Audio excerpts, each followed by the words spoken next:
Казвам се Иван Златанов, на 18 години. Тази година завърших средното си образование и ще продължа да уча в висше учебно заведение в Техническия университет в Пловдив със специалност електротехника. Избрах тази специалност, тъй като смятам, че след завършването ми имам доста добра реализация по нея. По отношение на младежката заетост, избрах да се занимавам с такъв вид дейности, тъй като получавам доста голямо удовлетворение от всичко, което правим, от крайния резултат, който виждам. Здравейте, казвам се Цвета Иванова. От Стара Загора съм. Завърших висшето си образование в Тракийския университет със специалност начална училищна педагогика. В момента работя като младежки медиатор на Стара Загора. Избрах да работя тази работа, за да мога да бъда по-близо до младежите и да мога да им бъда в помощ при намиране на качествено образование и работа. За мен е важно образованието, защото без него няма как да се реализират младите хора за напред, да си намерят хубава работа най-вече. Здравейте, аз се казвам Иван Кихайов, уча в ПГ охрана княгиня Стара Загора и живея в Стара Загора. За мен образованието е едно от най-важните неща и ценности в днешно време, защото човек, който не е образован, е много лесно управляем и неориентиран. Когато човек има образованието си, той знае какво иска да прави с живота си, има насока на къде да се развива, знае какви възможности се откриват пред него и преди всичко има достатъчно умения вече да ги реализира. Поради тази причина аз възнамерявам да продължа образованието си, да кандидатствам в висше учебно заведение, защото смятам, че така ще имам повече възможности.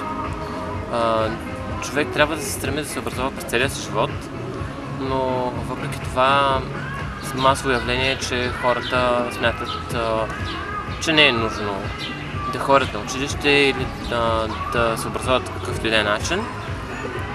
Смятам, че една от новите форми на обучение, неформалното обучение, е много интересно и много допринася за обогатяването на човек, дори и не в стандартни учебни условия. Искам да пожелая на младите хора да не спират да се развиват, да знаят, че светът е пред тях и да показват пълния си потенциал, защото само с него светът ще върви напред. Здравейте, казвам се Здравко Асенов Тенев, на 30 години съм, завършил съм социална педагогика, плюс специализацията ми е в ДИПКО, Тракийския университет, детска психология. Образованието е важно за мен, защото човек се развива по този начин, не се перче, а демонстрира знание и компетентност. Това, което е важно за мен, работя като възпитател, но е важно за мен да работя като психолог. Това е за мен важно.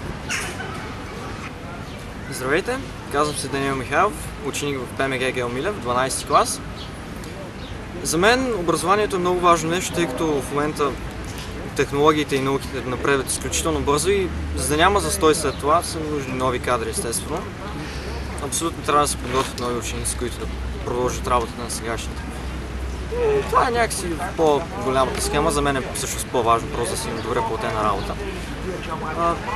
Мисля да следвам лингвистика в Япония, като оттам не знам на какъв език.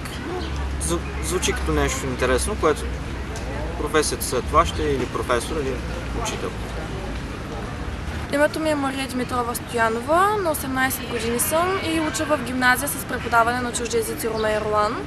Желая да се занимавам с журналистика след като завърша гимназията, защото това за мен е професия, която показва на хората истината за нещата, различни гледни точки и всъщност образованието, висшето образование не само е важно, защото по този начин можем да се развиваме, да научаваме нови неща и после да се реализираме като едни успешни млади хора.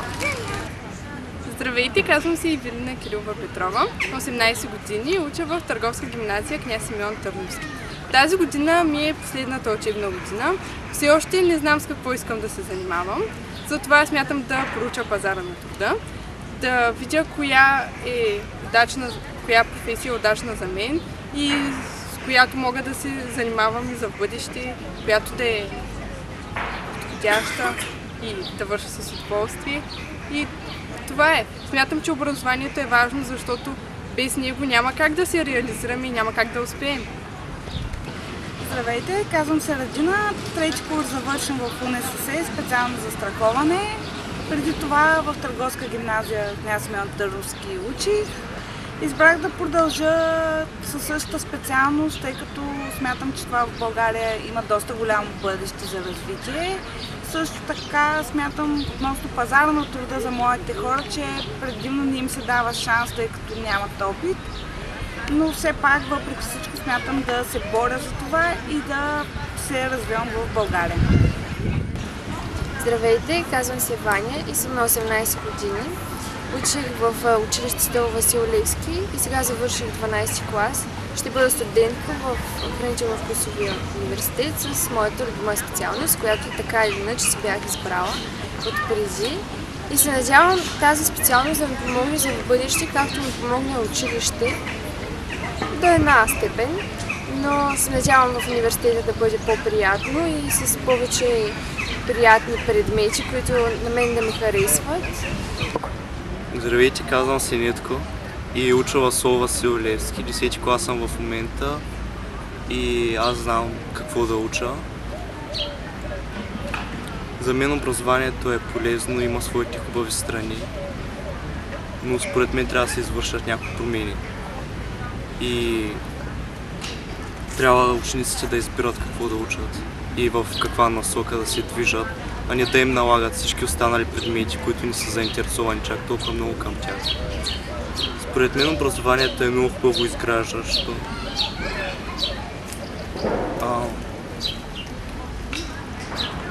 Аз искам да уча като пожарникар в Симеоново и искам да помагам на хората.